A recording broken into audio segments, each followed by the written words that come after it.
அவருக்கு என்னாச்சு அப்படிங்கிறது தெரியல. ஆனால் அவர் தொடங்கினதை நம்ம முடிக்கணும் அப்படின்னு சொல்லிட்டு ஹீரோ தனக்கு மனசுல நினச்சிக்கிறான். இப்போ அடுத்த பக்கம் அந்த அண்ணனுக்கு என்னாச்சு அப்படிங்கிறத காமிக்கிறாங்க. இவர் எல்லாத்தையுமே முடிச்சிருப்பாரு. ஆனால் அதை முடிக்கிறதுக்குள்ளாடியே இந்த கிரியேஷன் ரேடியோலேருந்து வந்த சவுண்டை கேட்டு இங்கே வந்துடுது. இவர் எதிர்பாராத விதமாக அதை அட்டாக் பண்ணலான்னு பார்க்குறாரு. ஆனால் அந்த கிரியேஷன் வந்து அவரை கொன்றுறது. இப்போ இந்த ஃப்ரெண்ட்ஸ் எல்லோரும் ஒன்று சேர்ந்து அந்த லைட்டை எரிய வைக்கிறாங்க. எரிய வச்சுட்டு எப்படியாவது இந்த கிரியேஷனை இங்கே வர வச்சு அதை போட்டு தள்ளணும், கண்டிப்பாக இதை நம்ம செஞ்சே ஆகணும், அந்த கியூனி பொண்ணு அட்டாக் பண்ணிச்சில்ல அப்படிங்கிற மாதிரி பிளான் பண்ணிகிட்டு இருக்காங்க.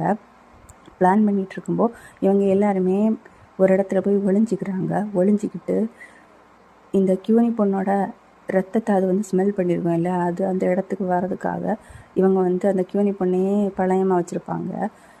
இப்போ அந்த இடத்துக்கு அந்த க்ரியேஷன் வருது. க்ரியேஷன் வந்த உடனே எந்த திமிரு பிடிச்ச பையனும் அந்த லைட்டை ஆன் பண்ணலான்னு சொல்லிட்டு பார்க்குறான். அவனுக்கு கெட்ட நேரத்துக்கு அந்த லைட் எரியலை. இதை வந்து அந்த க்ரியேஷன் கண்டுபிடிச்சிருது.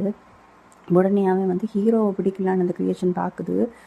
உடனே அந்த ஹீரோ என்ன பண்ணுறா, கிளாப் பண்ணி அதோட டைரக்ஷனை திருப்புது. உடனே அந்த க்ரியேஷனும் அந்த பொண்ணை நோக்கி போகுது.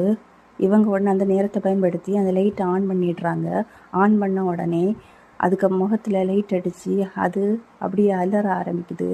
இந்த டைம் பயன்படுத்தி இந்த 2 பொண்ணுங்களும் அந்த டனலை நோக்கி ஓடுறாங்க. ஓடி ஒரு வழியை கண்டுபிடிக்கிறாங்க. இது வழியாக தான் நமக்கு கண்டிப்பாக வழி இருக்கும், நம்ம கரெக்டாக இந்த வழியை வந்து சேர்ந்துடலான்னு சொல்லிட்டு வெளியே வந்து பார்க்குறாங்க 2 பேரும். இவங்க 2 பேரும் வெளியே வந்துட்டாங்க. மற்ற 3 பசங்களாம் காணல. இந்த க்ரியேஷன் அப்படியே வந்து சவுண்டு போடுது. ஏன்னா அதுக்கு வெளியே வர முடியாதுல்ல அப்படிங்கிற மாதிரி. திடீர்னு பார்த்தா பின்னாடி ஏதோ ஒளி தெரியுது. இந்த 3 பசங்களும் கையில் தீப்பந்தத்தோடு ஓடி வராங்க. ஓடி வரதை பார்த்ததும் ஒரு பக்கம் என்னென்னா அந்த லைட் எரியுது, இன்னொரு பக்கம் என்னென்னா தீப்பந்தம். இதுக்கு வெளிச்சம்னாலே ஆகாதுல்ல, அதனால அப்படியே அலறது நின்றுட்டு. இவங்களும் பக்கத்தில் வந்து என்ன பண்ணுறாங்க அப்படின்னா அந்த தீப்பந்தத்தை அந்த க்ரியேஷனுங்க மேலே வச்சுட்டு இவங்க வெளியே வந்துடுறாங்க. எப்படியோ அந்த க்ரியேஷனை அவங்க வந்து அழிச்சிடுறாங்க.